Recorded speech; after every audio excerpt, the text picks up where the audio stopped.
గూడు విడిచిన గువ్వ మూడవ భాగం. ఆ రాత్రి కిటికీ దగ్గర కూర్చొని దూరాన మసకగా కనిపించే కొండలకేసి చూస్తున్నాను. కొండలపైన పొగమంచు తెల్లగా తేలిగ్గా మసగ్గా కనిపిస్తోంది. చీకటిలో గుడ్లగూబ ఏ చెట్టు మీదనో కూర్చొని భయంకరంగా అరుస్తుంది. తల్లి కోసం ఆరాటపడే పక్షులు కిచకిచమని అరుస్తున్నాయి. చల్లగాలి కిటికీల మధ్య భాగాల నుంచి తన్నుకొస్తోంది. టైం 10 గంటలు దాటుతోంది. బామ్మ అప్పుడే మంచం మీద వాలిపోయింది. ప్రపంచం నిశ్శబ్దంలో మునిగిపోయింది. ఇంత ప్రశాంత వాతావరణంలో నా కాంతం వస్తున్నట్లు అడుగుల శబ్దాలు కానీ గాజుల సవ్వడి కానీ వినిపించటం లేదు. ఇక రాదేమో. ఈ రాత్రికి వస్తుంది. ఆహ్వానంగా నేను ఇంటికి సింహద్వారం ముందు నిలబడాలి. అందుకే కిటికీ దగ్గర నుంచి లేచి బయట ద్వారం దగ్గర నిలబడ్డాను. చల్లగాలి నాలో దూసుకుపోతోంది. నిలబడగలిగే శక్తి లేదు నాకు. అందుకే ఇంటి ముందు తిన్నెపై కూర్చున్నాను. కాలం గడిచిపోతోంది. కాంతం వస్తున్నట్లు కనిపించలేదు. దూరాన ఏదో ఆకారం మెల్లగా ముందుకొస్తోంది. సగం తెలుపు సగం చీకటి. ఏదో పురాణంలో వర్ణించినట్లు అర్ధనారీశ్వరంలాగా కనిపిస్తోంది నా కంటికి. చిన్నప్పుడు భూమి గుండ్రంగా ఉంటుంది అనే నిదర్శనానికి ఉదాహరణగా సముద్రం మీద పడవల్ని గుర్తుకు తెచ్చుకున్నట్లు ఆకారం మెల్లమెల్లగా ముందుకు కదిలొస్తోంది. సందేహం లేదు, కాంతమే. ఆ పిల్ల నా కోసమే వస్తుంది. ఆ క్షణంలో నా హృదయంలో గందరగోళం, శరీరంలో అదరు, ముఖంలో గగుర్పాటు, ఒకవైపు సంతోషం, ఒకవైపు భయం నన్ను మతిపోగొడుతున్నాయి. హృదయం పారిపోమ్మంటుంది తప్పించుకొని, శరీరం వెళ్ళి కౌగిలించమంటుంది. అయినా ఏదో నీరసం. కాంతం దగ్గరకొచ్చి ఆగిపోయింది. నన్నే చూస్తోంది.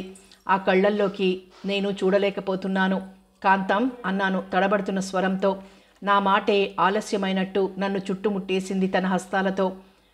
పెదవులతో రమా అంటోంది. నేను పలుకుతున్నాను. ఆ క్షణంలో ఏదో అమృతం తాగినట్లు ఆనందిస్తున్నాను. కళ్ళల్లో నీళ్లు అంచెలంచెలుగా బయటకొస్తున్నాయి. కాంతం నన్ను వదిలి ఎదురుగా నిలబడ్డది. ఇంట్లోకి వెళ్దామా అన్నాను. మీ బామ్మ లేదా? ఉంది, నిద్రపోతుంది. మెల్లగా అడుగులు వేసుకుంటూ బామ్మ మంచం దాటి పడక గదిలో చేరుకున్నాం. కాంతం మంచం మీద కూర్చుంటూ, రమా, జ్వరమా? ఎలా ఉంది? ఎంత చిక్కిపోయావు? ఆ రోజు రాత్రి వర్షంలో తడిసావు కదూ, అందుకే కదూ నీకు జ్వరం.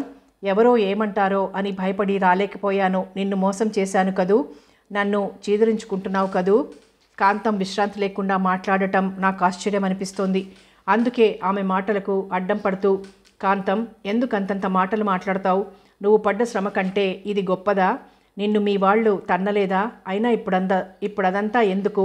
నువ్వు కనిపించావు, నాకెంత సంతోషమో తెలుసా అన్నాను.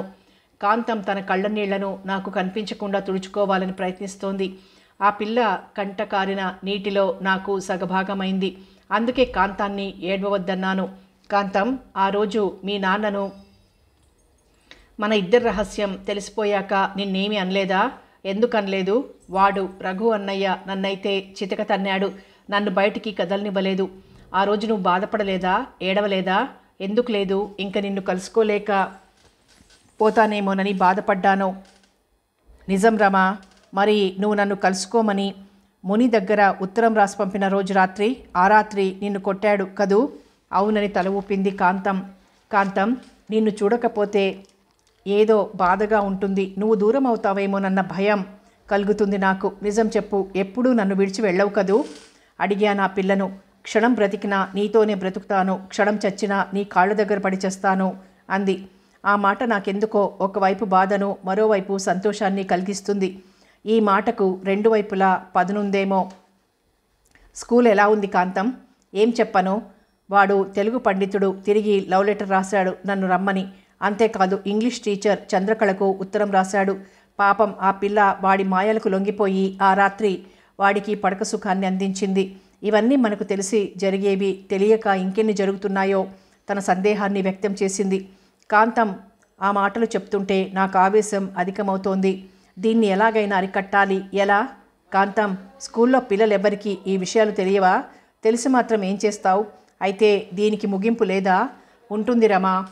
ఈ విషయాలు హెడ్ మాస్టర్ దగ్గరికి వెళ్లే వరకు దీనికి ప్రాయశ్చిత్తం దొరకదు. అయితే దీనికి ఏదో మార్గం నేనే చూస్తాను. అది సరే కానీ మన విషయం స్కూల్లో ఎవరికైనా తెలిసిందా? అదేం లేదు. కాకపోతే ముందుగానే మన పెద్దలకు తెలిసిపోయింది. దూరాన ఆకాశం కాంతివంతంగా మెరిసిపోతోంది. నక్షత్ర మండలంలో వజ్రాలు తగిలించారేమో. ఎంత కాంతితో మెరిసిపోతోంది ఆకాశం. కాంతం, మనము అక్కడికి వెళ్దామా అన్నాను కాంతాన్ని కౌగిట్లోకి తీసుకుంటూ. ఎక్కడికి అంటోంది. చుక్కల లోకానికి అన్నాను. అబ్బా, ఎంత కోరిక అంటుంది. శరీరం నిండా అలసట నిండుకొని ఉన్నప్పటికీ ఆశ మొలకెత్తుతుంది. కాంతాన్ని రమ్మని కన్ను గీటాను. వద్దు రమా, ఈ పరిస్థితుల్లో నీకు అది తగదు. నన్ను వదిలిపెట్టు, నీ ఆరోగ్యం ఆలోచించుకో అంటుంది. కానీ నేను ఓర్చుకోలేకపోతున్నాను. ఏదో వేడి, ఏదో బలహీనత నన్ను పీడిస్తుంది. అందుకే కాంతాన్ని వదల్లేకపోతున్నాను. ఎలాగైతేనే కాంతం తప్పించుకుని పారిపోతుంది. నాకు ఈ రాత్రి శివరాత్రిలా నిద్రలేక చంపుతుంది. కాంతం ఎంత కఠినాత్మురాలు. నా బాధలు అర్థం చేసుకోకుండా వెళ్ళిపోతుంది. ఏ రాతి బండకేసి కొట్టను ఈ అంతరాత్మను. ఎలా చంపెయ్యను ఈ రాత్రిని. ఎంత బలహీనత. సముద్ర అంతర్భాగాలలో నిధి బయటపడే ఈ అగ్నిని ఎలా భరించగలను. రోగం తగ్గించుకుని 2 దినాల తర్వాత స్కూల్కి బయలుదేరాను. 4 దినాలు కనిపించకపోయేసరికి ఎంతమంది చేత ఎన్ని మాటలు అనిపించుకోవాల్సిన అవసరం పట్టింది. ప్రతి టీచర్కు, ప్రతి విద్యార్థికి చెప్పలేక ప్రాణం పోయింది. ఆ రోజు స్కూలు వదిలాక ప్రతి విద్యార్థిని కదిలించాను. అందరికీ తెలిసిపోయింది వాడి క్రూర స్వరూపం. ఆ దినం నుంచి వాడి మీద పగ తీర్చుకోవాలని అందరికీ నూరిపోశాను. అందరూ అందుకు సిద్ధమయ్యారు. ఆ టీచర్ ఆ సాయంత్రం షికారుకని ఒంటరిగా బయలుదేరాడు. ఆ సమయానికి బయలు ప్రదేశంలో ఆ టీచర్ను పట్టుకొని పిచ్చి పిచ్చిగా కొట్టాం. అలా చేస్తే ఏమవుతుందో కూడా ఆలోచించలేకపోయాం. తెల్లారాక మేము చేసిన గొప్పతనం హెడ్ మాస్టర్కి తెలిసిపోయింది. అందుకు శిక్షగా మా అందరినీ స్కూల్కు రావద్దన్నాడు హెడ్ మాస్టర్. అప్పటికి ఎలాగో సర్దుకుని ఆ సాయంత్రం టీచర్ గొప్పదనాన్ని వివరించాను ఆయనకి. అందుకు ఆయన ఎగిరిపడ్డారు. మరుసటి రోజు ఉదయం గౌరవం కలిగిన టీచర్ల ముందు ఆ తెలుగు పండితుల్లో నిందించాను. పాపం ఆ తెలుగు పండితుడు అవమానాన్ని సహించలేక స్కూల్ నుంచి ట్రాన్స్ఫర్ తెచ్చుకొని వెళ్ళిపోయాడు. ఆ దెబ్బతో స్కూల్లో మిగిలిన టీచర్లకు రోగం కుదిరింది. అప్పటికి 2 సంవత్సరాలు గడిచిపోయాయి. నేను స్కూల్ ఫైనల్ చదివే రోజులు. ఎవరికీ తెలియకూడదనుకున్న మా రహస్యం బట్టబయలైంది. స్కూల్ గోడల మీదికి, టీచర్ల నోళ్లల్లోకి కూడా ఎగబాకింది. అయినా భయపడలేదు మేము. కానీ కాంతం పెద్దలు, ముఖ్యంగా రఘు ఆ పిల్లను బాధ పెట్టడం మాత్రం మానలేదు. బామ్మ నాకు చెప్పేది, మంచిది కాదు మానయ్యమని. కానీ కైపును పొందిన హృదయం మానగలదా? సూర్యకిరణాలపైన, ప్రేమ తరంగాలపైన, ప్రకృతికి మనసైన లేత చిగురుటాకులపైన, పక్షుల తీయని కంఠాలపైన, మెరుపు కాంతులపైన విహరించటం తప్ప ఇక మిగిలింది లేదు మాకు. అవసరమైతే కొండ అంచుల్ని కూడా వదిలిపెట్టలేదు. అడవిలో, చీకటిలో, వెన్నెల్లో, ఇంటిలో, బయట బుద్ధికి వచ్చిన చోటల్లా విహరించాం. మా రహస్యాలు, అనుభవాలు మున్నికి తెలిసినట్లు ఇంకెవరికీ తెలియదు. కాంతం ఆ పిల్లకు ప్రతి ఒక్కటి చెప్పేదేమో. పబ్లిక్ పరీక్షలు దగ్గరలో ఉన్న రోజులు. స్టూడెంట్స్ ఎంతో శ్రద్ధగా చదువుతున్నారు. కానీ నేను మాత్రం చేసిందేమిటి? అనవసరమైన ఇంగ్లీషు సెక్స్ పుస్తకాలు, అందులోని విశేషాలు ఏమిటో గమనించటం, మిగిలిన తెలుగు శృంగార పుస్తకాలను అనుసరించడం తప్ప ఇంకేమీ చేయలేకపోయాను. కాంతం నాతో కలవటం మానేసి చదవటంలో పడిపోయింది. నేను కనిపిస్తే దూరం పోవటం అలవాటు చేసుకుంది. ఈ పరీక్షలు మమ్మల్ని విడదీశాయేమో అనిపిస్తోంది నాకు. ఎప్పుడూ నాతోనే ఉంటానని చెప్పిన కాంతం ఈ పరీక్షల మూలంగా నాతో మాట్లాడకపోవడం నాకు బాధనిపిస్తుంది. కాంతాన్ని ఒకరోజు ఎలాగైనా అడగాలని నిర్ణయించుకున్నాను. రాత్రికి ఎలాగైనా ఆ పిల్ల నా దగ్గరికి రావాలి. అందుకు ఆలోచిస్తున్నాను. ఆ రోజు సాయంత్రం నేను కిటికీ దగ్గర కూర్చుని తెలుగు పుస్తకాన్ని తిరిగేస్తున్నాను. ఆకస్మికంగా మున్ని నేనున్న గదిలో కడుగుపెట్టింది. ఆ పిల్లని చూసి కాసేపు ఆశ్చర్యపోయి తర్వాత పలకరించాను. మున్ని, ఎప్పుడొచ్చావు? కూర్చోమని కుర్చీ చూపించాను. మున్ని కూర్చుంది. ఏమి ఇలా వచ్చావు అని అడిగాను పుస్తకాన్ని మూసిపెడుతూ. రమా, నీ తెలుగు నోట్స్ కావాలి, ఇస్తావా? ఎందుకు? అందులో నేను కొన్ని రాసుకోలేదు, అవి రాసుకొని తిరిగిచ్చేస్తాను. సరే ఇస్తాను అన్నాను. తర్వాత మాట్లాడేందుకు పుస్తకాల మాటలు లేక కాసేపు మౌనం వహించాం ఇద్దరం. ఆ పిల్లను కాసేపు నగ్నంగా చూశాను. ఎదిగి ఎదగని సోయగాలు, కనబడని చెరలో బహిర్గతమయ్యే అర్ధనగ్న సౌందర్యం, విరబూచిన వెన్నెల్లో ఆడుకునే చంటిపిల్ల లాంటి కంటిరెప్పలు ఏ హంపీ లోయలోంచి బయల్పడిన శిలాప్రతిమలా కనిపిస్తోంది నా కంటికి. ఆ రూపాన్ని చూస్తుంటే నాకు క్షణం మనసు మలుపు తిరిగింది. ఆ దృష్టిలో కాంతం ఎక్కడో మారుమూల సందులో దాగినట్టయింది. నా చూపుల్ని భరించలేక మున్ని మౌనం దాల్చింది. కానీ నేను ఆ పిల్లనే చూస్తున్నాను. సిగ్గుతో నిండుగా వినిపిస్తోంది నాకు. నాలో ఏదో కోరిక రగిలిపోతోంది. 1000 ఏనుగుల బలం నాలో ఇమిడి ఉందేమో. మున్నిని దగ్గరకు లాగాలనిపిస్తోంది. శిల్పానికి ప్రాణం వచ్చినట్లు ఆ పిల్ల కదిలిపోతోంది. నా దగ్గర నుంచి పుస్తకం చేతపట్టుకొని నన్ను పిచ్చివాణ్ణి చేసిపోతోంది. నాకు మరలా తిక్క రేకెత్తించిపోతోంది. ఆ పిల్ల ఎంత కఠినాత్మరాలు. నన్ను దగ్గరికి చేర్చి సూచించలేకపోతోంది. దీర్ఘంగా ఆలోచిస్తున్నాను. అలా చేయటం తప్పనిపిస్తోంది ఒకవైపు. ఈ విషయం కాంతానికి తెలిస్తే ఏమనుకుంటుంది? నన్ను దగ్గరకు చేరనీయదేమోనన్న భయం. మున్ని నన్ను ఏ విధంగా భావిస్తుందో. అంతుపట్టని అగాధం నా ముందు తవ్వబడింది. దాన్ని ఎలా భేదించను? ఈ రాత్రికి కాంతం నా దగ్గరికి వస్తే ఎంత బాగుంటుంది. అయినా వస్తుందా? రప్పించాలి. ఎలా? డ్రెస్ మార్చుకుని మున్ని ఇంటికి వెళ్ళాను. ఆమె ముందు గదిలో అరుగు మీద కూర్చుంది. పద్యాన్ని పఠనం చేస్తోంది. నా రాకతో పుస్తకం మూసి ఎందుకు వచ్చినట్లు అని చూస్తోంది. నేను అరుగు మీద కూర్చుంటూ, మున్ని నీతో మాట్లాడాలి, ఒకసారి మా ఇంటికి వస్తావా? అంత అవసరం ఏముంది? అర్జెంట్ అయితే ఇక్కడే చెప్పేయచ్చుగా.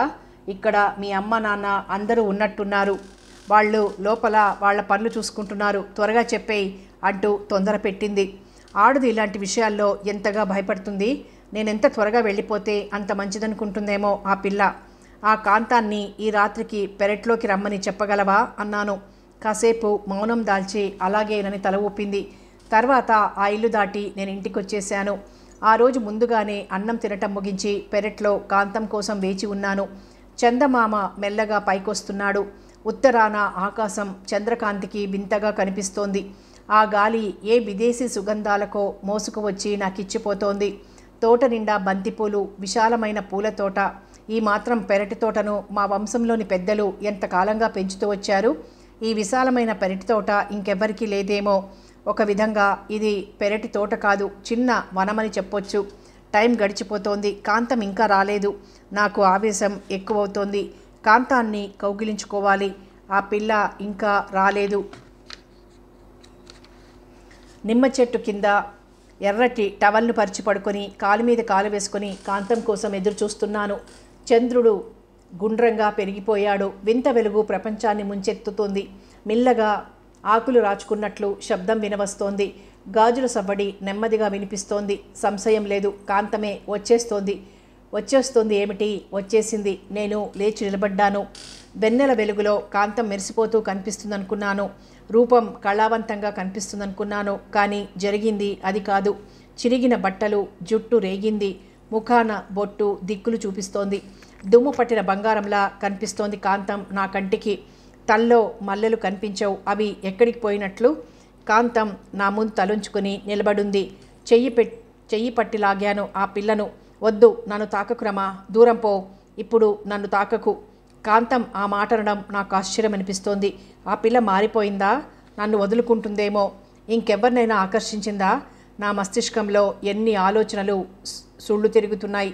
తిరిగి బలవంతం చేశాను. కౌగిలించుకోవాలని చెంపల్ని 2 చేతుల్లోకి తీసుకున్నాను. నా మాట విను రమా, నన్ను వదిలిపెట్టు, ఇది మంచిది కాదు.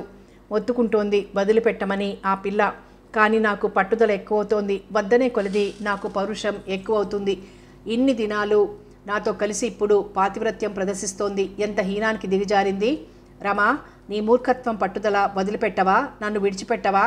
కాంతం, ఎందుకు వద్దంటున్నావు? నీకు తెలియదు రమా. అంటే అనంటే చెప్పలేను రమా. దయచేసి వదిలిపెట్టు, ఈ ఒక్కసారి నన్ను వదిలిపెట్టు అడుక్కుంటోంది ఆ పిల్ల. ఆ పిల్ల అలా ఎందుకు అడుక్కుంటోంది? నేనేం చేశాను? అందంగా కనిపించే కాంతం కళావిహీనం కావడానికి కారణమేమిటి? ఇవన్నీ ఆలోచించే స్థితిలో నేను లేను. అందుకే నాకు విసుగనిపిస్తోంది. కాంతాన్ని నమిలి మింగేద్దామన్నంత కోపం వస్తోంది. అందుకే ఆ పిల్లను వదిలి ముందుకు కదిలిపోతున్నాను. కాంతం పిలుస్తోంది దగ్గరికి రమ్మని. మనసును చంపుకొని ముందుకు బయలుదేరాను. ఇంకెప్పుడు ఆ పిల్ల ముఖం చూడకూడదనుకొని నిశ్చయించుకున్నాను. ఆ రాత్రిలో చంద్రవంక కేసి రక్షించమని ప్రార్థిస్తుందేమో కాంతం. నన్ను దగ్గరికి రమ్మని వేడుకుంటుందేమో. నేనెలా ఊహించగలను? పట్టుదల పెరిగింది. ఎలాగైనా చదివి పరీక్షలు బాగా రాయాలి. అంతవరకు బయటకు కూడా కదలకూడదు అని నిర్ణయించుకున్న తర్వాత పరీక్షలు బాగా రాసే వరకు కాంతం ఏమైందో కూడా ఆలోచించలేదు. ఇంకా కాంతంతో పరిచయం తెగిపోయిందనుకున్నాను. అందుకే రాత్రి పగలనక నిద్రనక కష్టపడి చదివాను. పరీక్షలు సంతృప్తికరంగా రాశాను. పాస్ అవుతానని గట్టిగా నమ్మకం కుదిరింది. పరీక్షలు అయిపోయాక ఊరు చేదనిపిస్తోంది. ఏం చెయ్యాలన్నా బుద్ధి పుట్టదు. ప్రతిరోజు చూసే కొండలు, అడవి, పెరటి తోట తప్ప కొత్తవి ఇంకేమీ కనిపించలేదు. పగలంతా పిచ్చి పట్టినట్లు తిరగటం ప్రారంభించాను. ఒకరోజు అడవిలో సాయంత్రం 3 గంటల ప్రాంతంలో కాంతం నేను కలిసి ఒకరోజు రాత్రి వెన్నెల్లో ఆడుకునేటందుకు సహకరించిన రాతి బండ మీద పడుకుని ఆకాశంలోకి చూస్తున్నాను. విశాలమైన అడవిలో ఎక్కడి నుండో స్త్రీ గొంతు వినిపిస్తుంది నాకు. ఆ స్త్రీ గొంతుతో నాకు ఇంతకుముందు పరిచయం ఉన్నట్లు గుర్తుకొస్తుంది. లేత చిగురుటాకులు తిని మైమర్చి పాట పాడే కోకిలలాగా ఉంది ఆ కంఠం. సూర్యోదయం చూసి పొంగిపోయిన ఆకారంతో నృత్యం చేసి నెమలి గుర్తుకొస్తోంది. ఎక్కడో నృత్యం చేసే నెమలి గాని ఈ కంఠానికి సంబంధమేమిటి? క్షణక్షణానికి దగ్గరవుతోంది ఆ కంఠస్వరం. స్వరం ఒకటే కాదు, దానికి తోడుగా మరొకటి. ఈ అడవిలో ఆ స్వరాలు నాకు దగ్గరగా వినపడటం ఆశ్చర్యమేస్తోంది. ఆలోచించే కొలది కాంతం, మున్ని జ్ఞాపకం వస్తున్నారు. తన విహారానికి వచ్చారేమో. నేను అలాగే రాతిబండ మీద కూర్చుని ఆలోచిస్తున్నాను. ఆ స్వరాలు రెండు నాకు దగ్గరయ్యాయి. నేను లేచి వెళ్ళిపోయేటందుకు కూడా వీలు లేదు. అలాగే పడుకున్నాను. నన్ను చూసిన ఇద్దరు అలాగే నిలిచిపోయారు. నేను వాళ్ల వైపు చూసి చూడనట్టు చూస్తున్నాను. తైలవర్ణంతో మెరిసిపోయే డ్రస్సుతో కాంతం నా వైపు చూస్తోంది. మున్ని ఆమెను అనుసరిస్తుంది. ముందుగా నేను వాళ్లతో మాట్లాడలేకపోయాను. కాంతం ముఖంలో నాకు ఏదో ఏహ్యం కనిపిస్తోంది. కాంతం నాకు దగ్గరగా కూర్చొని నా కళ్ళలోకి చూడాలని ప్రయత్నిస్తోంది. కానీ నేను ఆ అవకాశాన్ని కనిపించలేదు. మున్ని మా ఇద్దరిని చూస్తూ మౌనం దాల్చింది. రమా, నాతో మాట్లాడవా? నా వైపు చూడవా? నా మీద కోపమా? అంత కోపమైతే నన్ను కొట్టు, తిట్టు, అంతేగాని నువ్వు మౌనం దాల్చటం నాకేం బాగాలేదు. ఏం అంతటి ప్రేమ పుట్టుకొచ్చిందేం? ఆ రాత్రి అంత దారుణంగా నన్ను బాధ పెట్టడం, మరి ఇప్పుడు బ్రతిమాలడం ఎందుకు? కాంతం మున్నిని వెళ్ళిపోమ్మని సైగ చేసిందేమో. ఆ పిల్ల అక్కడి నుంచి వెళ్ళిపోతోంది. నువ్వెంత పిచ్చివాడివి రమా! ఆడది ఏ పరిస్థితుల్లో అలా అన్నదో అర్థం చేసుకోలేకపోయావు. నువ్వంటే నాకెంత జాలో తెలుసా? అబ్బా, ఎంత ప్రేమ కాంతం నీకు! ఇంకా నాతో మాట్లాడకు, వెళ్ళిపో ఇక్కడి నుంచి. నన్ను మొదటి జీవితానికి దూరంగా ఉండనివ్వు అన్నాను. అంతేనా రమా? అంతేనని ఖచ్చితంగా చెప్పాను. అయితే నిన్ను నమ్మిన ఆడదాన్ని నేను ఏం చేద్దామనుకున్నావు? నన్ను సముద్రంలో వదిలి వెళ్ళిపోతావా? అంత పని నేనెందుకు చేస్తాను కాంతం? అయితే ఏంటిది? కాంతం, నిన్ను నేను కోరుకున్నప్పుడు నువ్వు నా దగ్గరికి ఎందుకు రాలేదు? పిచ్చి నాన్న, పరీక్షల్లో పాస్ అయితే ఏదో కాలేజీలో పడితే ఇద్దరికి ఎలాంటి ఆటంకాలు ఉండవని నిన్ను దూరం పెట్టాను. అంత మాత్రానికి కోపమా? కాంతం చెప్పే ఈ మాటలు నిజమా? ఆ కళ్ళు అంత దూరం చూడగలవా? ఆ హృదయం అంత సున్నితంగా ఆలోచించిందా అనుకున్నాను. అయితే ఆ రాత్రి నేను చెయ్యి పట్టి లాగినా ఎందుకు రాలేదు? అధికారమున్న మొగుడిలాగా అడిగాను. పిచ్చి బాబు, ఆ మాత్రం అర్థం చేసుకోలేవా? నా ఆకారాన్ని గుర్తు తెచ్చుకో. జడలో మల్లెలు ఎందుకు లేవు? చెరిగిన జుట్టు, దిక్కులు చూపించే జుట్టు నీ దగ్గరకు అంతటి అకృతంగా ఎందుకు వచ్చాను? ఇంతెందుకు? అప్పుడు నేను ముట్టయ్యాను. ఇప్పుడు నమ్మతావా నా మాట అంటోంది. కాంతం చెప్పే మాటలు నాకు ఒక్కొక్కటిగా అర్థమవుతున్నాయి. ఒక విధంగా నేను ఆ పిల్లను అనుక్షణం బాధ పెడుతున్నాను. నన్ను గురించి, నా క్షేమాన్ని గురించి ఆలోచిస్తుంది ఆ పిల్ల. మరి నేను క్షణక్షణం కోరిక కోసం ఆ పిల్లను వాడుకుంటాను. క్షణం గడిచిపోతే బాధ ఎలా నటించగలను జీవితాన్ని? అందుకే కాంతం, నిన్ను బాధ పెట్టాను, నన్ను క్షమించు. నేను అల్పసంతోషినని నీకు బాగా తెలుసు అన్నాను నిండైన హృదయంతో. సరేలే, జరిగిపోయింది తిరిగి రాదు. ఇప్పుడు చూడు, నిన్ను చూస్తుంటే ఎన్ని దినాలుగా నాలో దాగిన ప్రేమ ఒక్కసారిగా పెళ్ళుబుకుతుంది.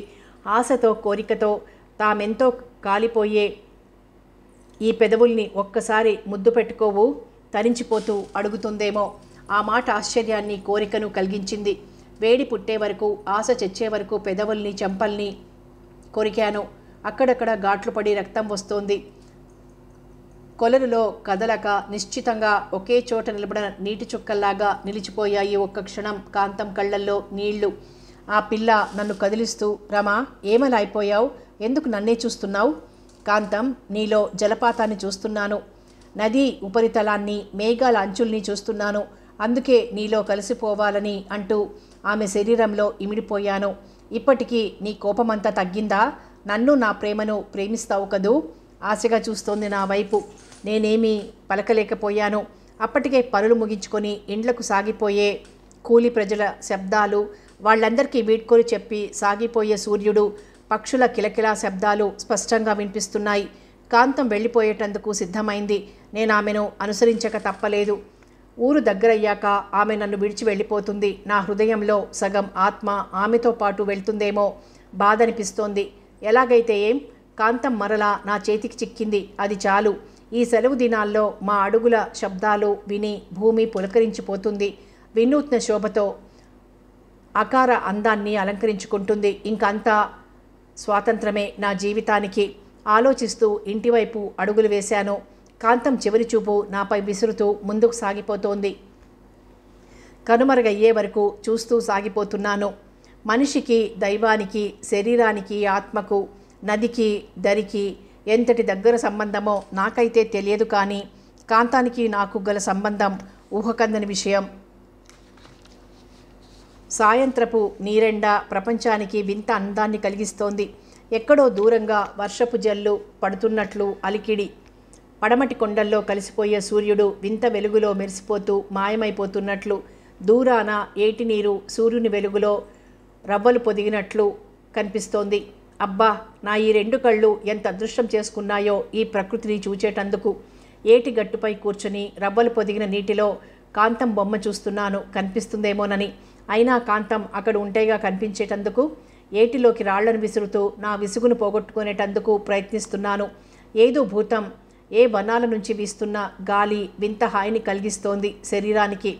ఇలాంటి సమయంలో కాంతం నా పక్కన ఉంటే నాకింత హాయి కలుగుతుందో లేదో ఊహించలేకపోతున్నాను. ఎక్కడి నుంచో ఆరతి వచ్చిన నీడ నా వీపు వెనక భాగం నుంచి ముఖంపై పడుతోంది. పడిన వెంటనే నా రెండు కళ్లను తన రెండు చేతులతో మూసివేసింది. చల్లటి స్పర్శ, మెత్తటి వేళ్లు తాకుతున్నాయి. ఎవరో కాదు, కాంతమే. నేనెంత అదృష్టవంతుణ్ణి. నా ఆలోచనలకు సరైన సమయం ఇది. ఆలోచనలతో నిమిత్తం లేకుండా కాంతాన్ని ముందుకు పడవేసి ముద్రతో ముంచెత్తాను. కాంతం, నువ్వు రావటం నాకెంత ఆనందంగా ఉందో తెలుసా? అందుకని ఇంత మొరటుగా ప్రవర్తిస్తావా? ఇంకెప్పుడు ఇలా రాను అంటుంది చిరుకోపంతో. ఆనందం ఆపుకోలేక అలా చేశాను కాంతం. ఆ ఏటివైపు మాకు ప్రశాంతంగా కనిపిస్తోంది. ఆ ఏటివైపు చూడు, ఎలా ప్రశాంతంగా శాంత గంభీరంగా ఉందో. నీలా చిరాకు పడుతుందా? సరేలే, నీకెప్పుడు కొండలు, లోయలు, ఏటి కెరటాలే కావాల్సింది. నేను అక్కర్లేదు. ఎందుకు లేదు కాంతం? ఈ ప్రకృతి ఒక ఎత్తు, నువ్వొక ఎత్తు. నువ్వు నాతో కలిసి ఉంటే ఈ ప్రపంచాన్నే మింగేయాలనిపిస్తుంది. అవునవును, మాటలకు తక్కువ లేదు. అయినా ఎల్లకాలము మనం ఇలాగే కలుసుకుంటామా? లేకపోతే ఆశ్చర్యాన్ని ప్రదర్శించాను. కాంతం మాట కోసం ఎదురు చూశాను. ఆ పిల్ల పలకలేదు, మౌనం దాల్చింది. నేను ఆమెతో ఏకీభవించాను. సూర్యుడు అప్పుడే పారిపోయాడు ప్రపంచాన్ని వదిలి. పైకి లేచి కాంతాన్ని నీటిలోకి తీసుకెళ్లాను. నెమ్మదిగా ఒక్కొక్క అడుగు ముందుకు వేస్తూ కాంతాన్ని నీటిలోకి తోశాను. పూర్తిగా తడిసి ముద్దయింది.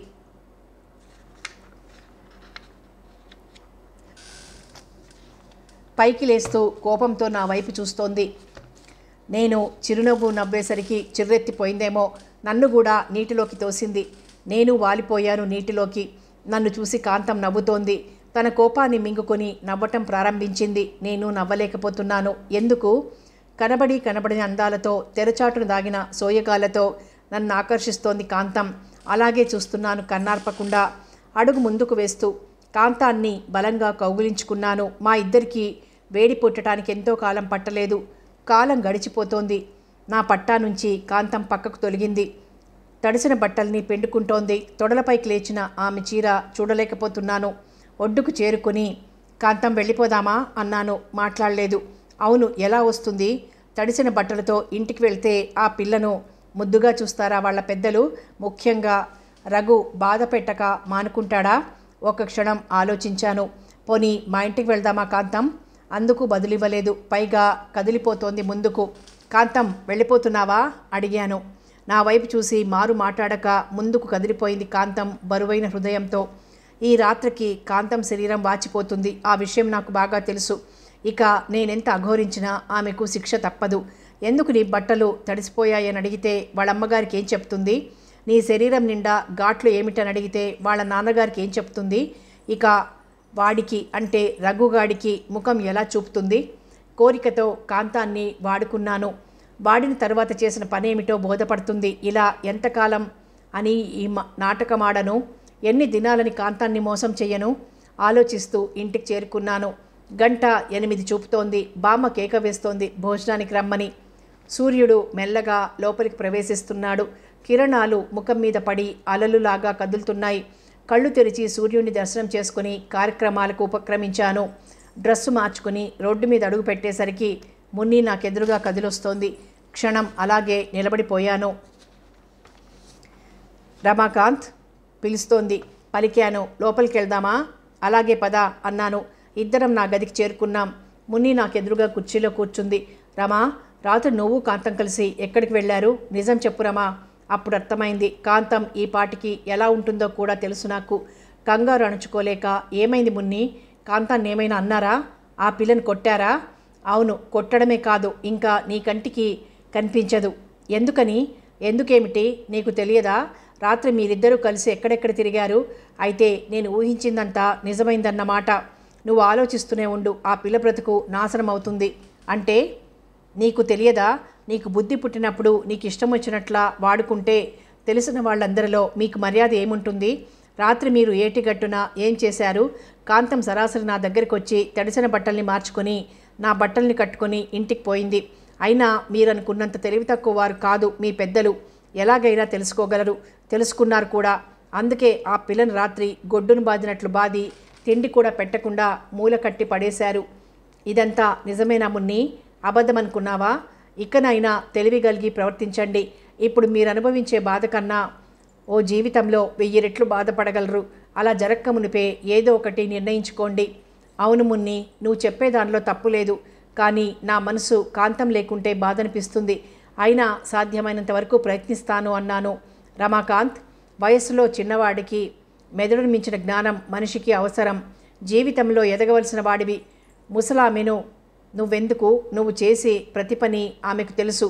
గారాబంగా పెంచబడ్డ నీకు ఆమె బాధ నీకు అర్థం కాదు. నువ్వు బాధపడ్డా పర్వాలేదు. నీ వాళ్ళందరినీ నువ్వు బాధ పెట్టడం నీకు న్యాయమా? ఆలోచించు. మున్ని చెప్పుకుపోతోంది. కానీ నా మనసు కాంతాన్ని కోరుకుంటోంది. ఈ విషమ పరిస్థితి గమ్యం కాంతాన్ని చూడాలి. ఎలా? ఇందుకు ఆధారం మున్ని ఒక్కటే దిక్కు. మున్ని, నాకు సహాయం చేస్తావా? ఏమిటది? కాంతాన్ని ఒక్కసారి నా కంటికి చూపించగలవా? అయితే నీకు నేను ఇంతవరకు చెప్పిందంతా వృధా అన్నమాట. నీకు మనసు లేదు. ఆ పిల్ల ఎంత బాధపడినా నీకు అవసరం లేదు. నీకు కావలసింది నీ సుఖమే. అవతలి మనిషి చచ్చినా పర్వాలేదు. మున్ని, అంత మాటనకు మున్ని. నేను వేరే ఉద్దేశంతో అనలేదు. కేవలం చూసైనా ఆమె బాధను అర్థం చేసుకోవాలనుకున్నాను. అంతకంటే వేరే ఉద్దేశం కానీ అవసరం కానీ లేదు మున్ని అన్నాను. అది నువ్వనుకున్నంత సులభం కాదు. ఆ పిల్లను కదలనివ్వకుండా కట్టిపడేశారు. మున్ని చెప్పుకుపోతోంది. నాకు బాధ అనిపిస్తోంది. కానీ కాంతాన్ని చూడాలి. ఎలా? నేను నిజంగా మనసు లేని వాణ్ణి. అందుకే ఆ పిల్ల బ్రతుకు నాశనం చేశాను. ఇక నా కంటికి కనిపించదు. నేను ఇలాగే ఆలోచిస్తూ గడిచిన దినాలను అనుభవాలను నెమరు వేసుకుంటూ జీవించవలసిందే. మున్ని వెళ్ళిపోతోంది. నాకు పిలవాలనిపించలేదు. మున్ని శపించిపోతుంది నన్ను. చిరకాలము ఈ బాధలో మునిగిపోమ్మని చెప్పిపోతుంది. దైవము, మనిషి ఎవరు గొప్పవారు? సన్యాసి, సంసారి ఎవరు గొప్పవారు? ఎవరు గొప్ప అయితే మాత్రం కాంతం తిరిగి నాకు కనిపిస్తుందా? అప్పటికి కాంతాన్ని చూసి వారం రోజులు దాటింది. నాకు రోజు రోజుకు చిరాకు ఎక్కువైంది. ఆ దినం మా ఇంటికి ఎవరో వచ్చారు. వారిలో బాగా వయసు పడిన 2 దంపతులు, వారితో పాటు వాళ్ళ అబ్బాయి ఉన్నారు. ముగ్గురు కలిసి బామ్మతో మాట్లాడుతున్నారు. నేను నా గదిలో కూర్చొని వాళ్లను గమనిస్తున్నాను. వారికి అవసరమైన సదుపాయాలన్నీ బామ్మ స్వయంగా చూస్తుంది. చనిపోయిన నా తల్లిదండ్రులకు వీరికి ఏదో బంధుత్వం ఉందని నాకు తెలియదు. కానీ బామ్మకు తెలుసు. 2 దినాల వరకు వాళ్ళు మా ఇంట్లోనే ఉన్నారు. నన్ను గురించిన వివరాలు తెలుసుకోగలుగుతున్నారు. ఆ రోజు మధ్యాహ్నం భోజనాలు అయ్యాక ముందు హాల్లో కూర్చొని బామ్మ వాళ్ళు ముగ్గురు మాట్లాడుకుంటున్నారు. అబ్బాయి విషయం ఏం ఆలోచించారు? అడిగాడు ముసలాయన కంఠం. అది అర్థం కావటం లేదు. వయసొచ్చిన పిల్లగాడు, పెళ్లి చేస్తామా, చదివిస్తామా? ఇంకా చదివేందుకండి? ఏ ఉద్యోగం సాధించాలని? అనుభవించటానికి బోలెడాస్తుంది, అది చూసుకుంటే చాలదు అంటోంది ముసలాయన భార్య. అయినా నా విషయంలో వాళ్ళకేం అవసరం? అసలు నాకేమైందని అంతగా మాట్లాడుకోవటం అర్థం కాలేదు నాకు. తీరా బయటపడిన విషయం ఏమిటంటే వాళ్ళమ్మాయి పెళ్లికి సిద్ధంగా ఉందని, బామ్మ ఒప్పుకుంటే సిద్ధమేనని వాళ్ళ అభిప్రాయాన్ని బయటపెట్టారు. వాళ్ళు అలా అడగటం, బామ్మ అందుకు సరిననటం నాకు నచ్చలేదు. బామ్మకు విషయం చెప్పేద్దామనుకున్నాను, కానీ ధైర్యం చాలలేదు. ఎలాగో తమాయించుకున్నాను. ఆ రాత్రి పడుకోబోయే ముందు బామ్మ నన్ను అడిగింది పెళ్లి చేసుకోమని. అంత అవసరం ఏమొచ్చింది బామ్మ అన్నాను. నీకు తెలియదురా, ఈ ఇంటికి వారసుడివి నువ్వే.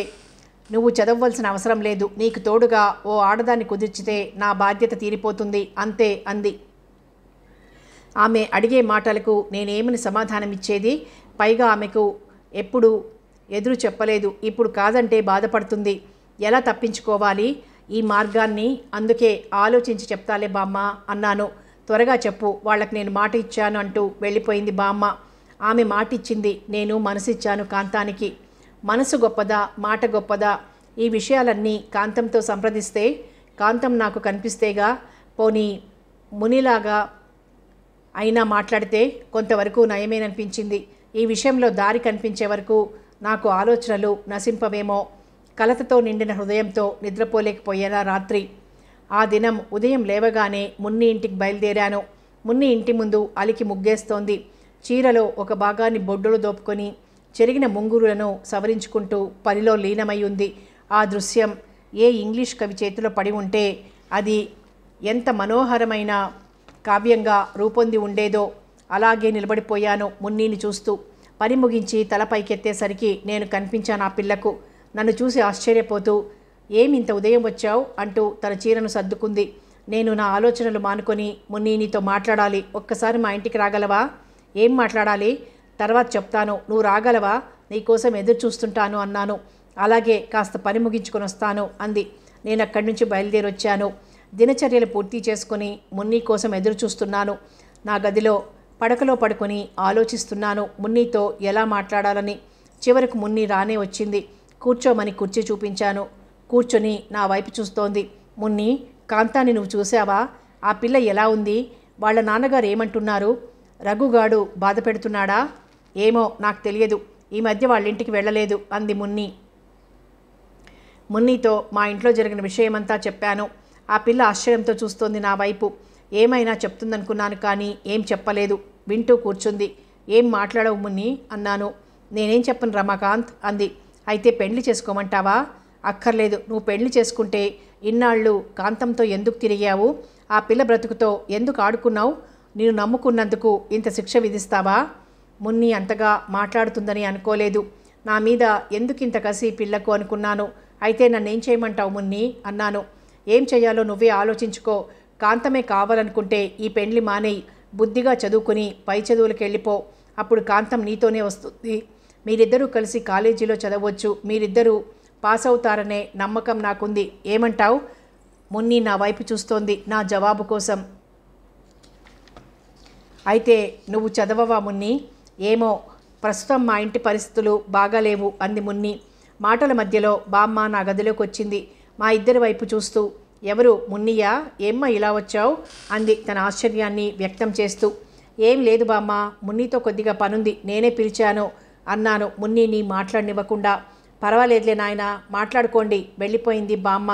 మున్ని ఆలోచన బాగానే ఉంది. కాలేజీ కని పట్నం వెళ్తే నాకు కాంతానికి ఎలాంటి అడ్డంకులు ఉండవు. హాయిగా కలుసుకోవచ్చు, తిరగొచ్చు. అంతవరకు ఓపిక పట్టాలి. ఆలోచిస్తూ మున్నిని చూశాను. జరిగిపోయిన పైట సర్దుకుంటోంది.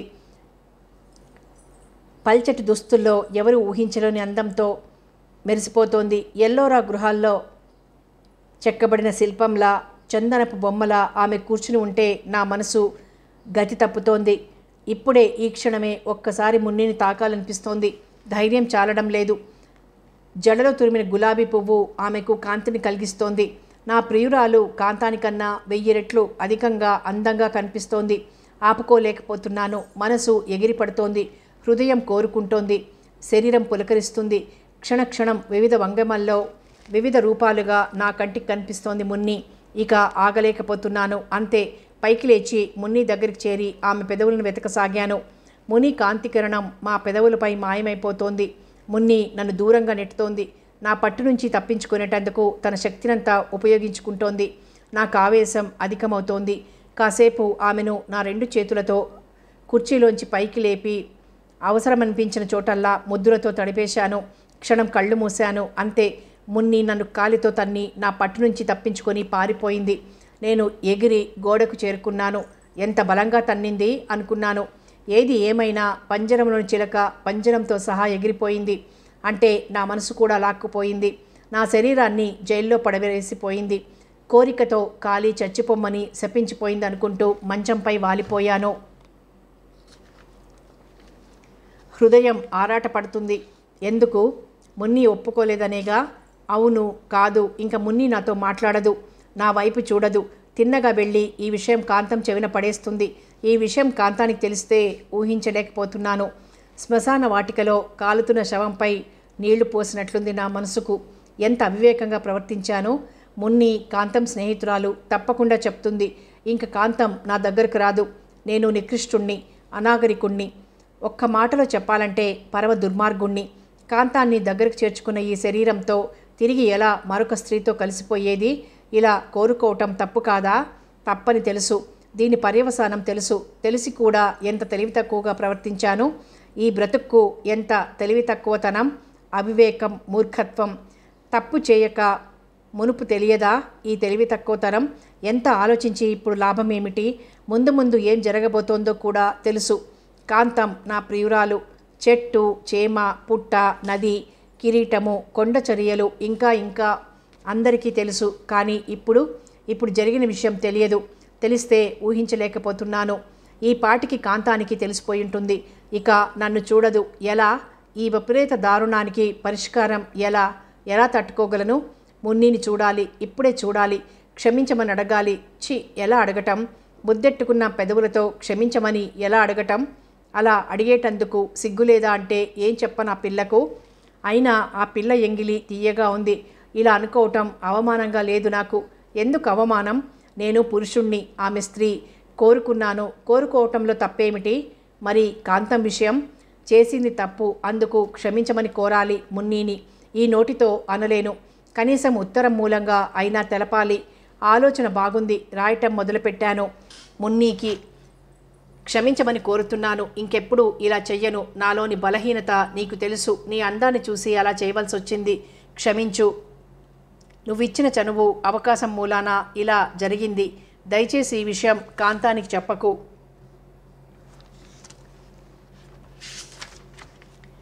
అది నన్ను దెయ్యంలాగా చూస్తుంది. నేను భరించలేను. కాంతం లేకుంటే నేను బ్రతకటం కష్టం. విషయం తెలిస్తే అది వేరే ఎవరికైనా సొంతం అయిపోతుంది. అది నేను భరించలేను. దయచేసి ఒక్కసారి మన్నించు. ఇంకెప్పుడు ఇలాంటి బెదవ పనులు చెయ్యను. ఏమంటావు మున్ని? నీ మాట కోసం ఎదురు చూసే ఓ అనాథ రమాకాంత్. ఉత్తరం అయితే రాశాను, కానీ ఎలా ఇవ్వటం? ఆలోచిస్తూ పడక నుంచి లేచి డ్రెస్ మార్చుకొని మున్ని దగ్గరికి బయలుదేరాను. రోడ్డు మీద నడుస్తున్నాను. భయం అనిపిస్తోంది. చుట్టూ ఎవరైనా చూస్తారేమోనని పక్కలకు చూడటం మానలేదు. తిన్నగా మున్ని ఇంటి ముందుకు చేరుకున్నాను. నా అదృష్టమేమో మున్ని వరండాలో తిన్న మీద కూర్చొని తల క్రింద చేయాంచి ఆలోచిస్తోంది. బహుశా నా విషయమేనేమో. ముఖం జీర్ణించుకుపోయింది.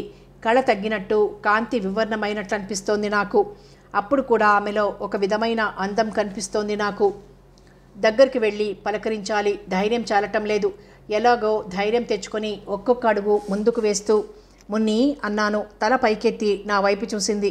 తల్లో గులాబీ పువ్వు వాడిపోయింది. అప్పటికే ముఖం వాచినట్లు అనిపిస్తోంది. శరీరం అదురుతోందామెకు. కొంతకాలం ఇద్దరం ఒకరినొకరు చూసుకుంటూ అలాగే నిలబడిపోయాం, కాలాన్ని ఛేదిస్తూ. మున్ని అన్నాను మరలా. ఏమిటన్నట్లు నా వైపు చూసింది. చేతిలోని ఉత్తరాన్ని మున్నికిస్తూ తీసుకోమని చెప్పాను. కొద్దిగా ఆలోచిస్తూ చివరికి తీసుకుంది. నేను ఒక్క క్షణం అక్కడ నిలవలేకపోయాను. వెనుదిరిగి ఇంటికొచ్చాను. మధ్యాహ్నం భోజనం అయ్యాక నా గదిలో బెడ్పై పడుకొని ఆలోచిస్తున్నాను. మున్నీకైతే ఉత్తరం ఇచ్చాను కానీ సమాధానం ఎలా వస్తుంది? భంగపడ్డ స్త్రీ ఎలా నిండైన మనసుతో మన్నిస్తుంది? కన్నెపిల్ల ఎప్పుడో ఎవరికో ఒకరికి సొంతం అవుతుంది. అంతవరకు తన ఆశయాలు, అందాలు, కోరికలు దాచుకోవాలి. కాలు జారితే మిగిలేది బూడిద. మరి కాంతం బ్రతుకు? కాంతం నాకెప్పుడో అంకితమైపోయింది. నన్ను గురించి ఆలోచన తప్ప వేరే ఉద్దేశం లేదా పిల్లకు? మా మున్ని కాంతానికి జరిగిన విషయం చెప్తుందా? అలా చెప్పి ఉంటే నేనేం చెయ్యాలి? మనసు పరిపరి విధాలుగా ఆలోచిస్తోంది. ముందు వెనక ఏం కనిపించటం లేదు. ఆలోచిస్తూ అలాగే నిద్రపోయాను. సాయంత్రం నన్ను నిద్ర నుండి లేపుతున్నట్లనిపించింది. కళ్ళు తెరిచి చూసేసరికి ఎదురుగా కాంతం నిలబడి ఉంది. ఇంకా నా కంటికి కనిపించదు అనుకున్న కాంతం కనిపిస్తోంది. ఏం చెయ్యను, ఎలా మాట్లాడను? దగ్గరకు చేర్చుకుని, ఎప్పుడొచ్చావు కాంతం? ఇంతకాలం ఏమయ్యావు కాంతం? నువ్వు వచ్చేది మీ నాన్నగారికి తెలియదా? మా బామ్మ నిన్ను చూడలేదా? అడగాలనుకున్నాను. హృదయంలో మున్ని పదిలంగా ఉంది. అస్పష్టంగా కాంతం అనగలిగాను. అవును రామా, నేనే కాంతాన్ని. ఎలా వచ్చాననుకుంటున్నావా? అందరి కళ్ళు కప్పి దొడ్డిదారి నుంచి వచ్చాను. మా బామ్మ చూడలేదా అన్నాను. లేదు, హాయిగా నిద్రపోతోంది. ఆమెకు తెలియక మునిపే ఇక్కడి నుంచి వెళ్ళిపోదాం, ఏమంటావ్ అన్నది కాంతం. ఎంత ధైర్యంగా మాట్లాడుతోంది. అసలు విషయం ఇంకా తెలియదేమో అనుకున్నాను. ఎలాగైతేనే మొత్తానికి డ్రెస్ మార్చుకుని కాంతంతో కలిసి అడవిలోకి బయలుదేరాం. మామూలుగా మా స్థానమైన బండ దగ్గరికి వెళ్ళి కూర్చున్నాం. నాకెదురుగా కాంతం ఉంది. కాంతం కనిపిస్తే ఆపుకోలేని నా ఆవేశం ఆ క్షణం ఎక్కడికి పారిపోయిందో అర్థం కాలేదు. ఇద్దరం ఒకరినొకరం చూసుకోవటం తప్ప ఏమీ చేయలేకపోతున్నాం. క్షణం మౌనం వహించిన కాంతం అన్నాను. అంది. మరలా నిన్ను చూస్తాననుకోలేదు. కథ కొనసాగుతుంది.